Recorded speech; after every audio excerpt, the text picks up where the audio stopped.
દાહોદ જિલ્લાના સિંગવડ તાલુકામાં આવેલ ધુંધળી ગામના નદી ફળિયામાં વરસાદી પાણી ઘરોમાં ઘૂસી જવાની અને ખેતરોનું ધોવાણ થવાની ભીતિ સેવાઈ રહી છે। ત્યારે ધુંધળી ગામના ગ્રામજનો શું કહે છે, જોઈએ સમાચાર વિસ્તારમાં।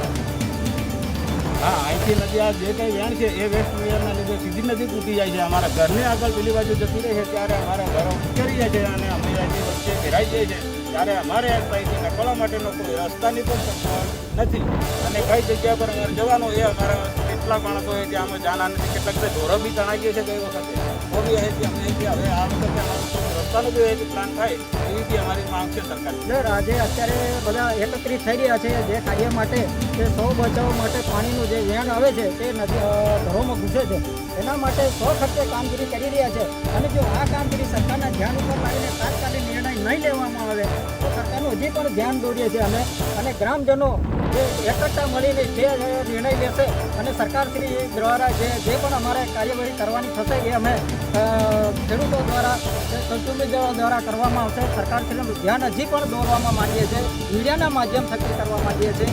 જાહેર થકી અને તંત્ર ન જાગે અને કોઈ અણબનાવ ન બને એ પહેલાં સરકારે કોઈ ઉચિત પગલાં લે એવું અમારી માંગ છે અને ન મળે કરે તો અમારે છેવટે ધારણા કરવાની બી અમે કોશિશ કરીશું એવી અમે અપેક્ષા રાખીએ છીએ।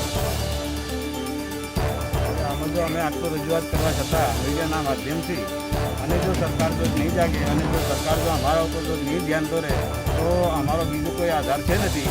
અમે છેલ્લા અમે કલેક્ટર કચેરી જઈ અને ત્યાં જઈને અમે સહપરિવાર આખું જેટલું ફેમિલી અમારો આ જે વિસ્તાર અમારો જેટલા ઘેરે છે એટલા ઘેરવાળા બધા ત્યાં જઈને અમે ધરણાઓ કરવા માટે તૈયાર છે। જેસીબી ચાલે છે, હાલ કોના ખર્ચે ચાલે છે? એ અમારા પોતાના ખર્ચા ચાલે છે। અમે જાતે પોતે આવા માણસો ગરીબ માણસો છતાં અમે 10-10 હજાર રૂપિયા અમે બધા ફાળો કરીએ અને આ જેસીબી લાવી અમારા બધા અમે આજે 4-5 દિવસ આ જેસીબી ચાલે છે અને આટલા ટ્રેક્ટરો ચાલે છે, આટલા મજૂરો બી ચાલે છે અને અમારા પોતાના ખર્ચે અમે આ કામ કરી રહ્યા છીએ।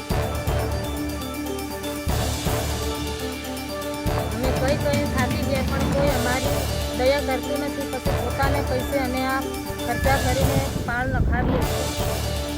પછી અમારે જીવવા માટે ગમે તે કરવું તે પડે જ નહીં।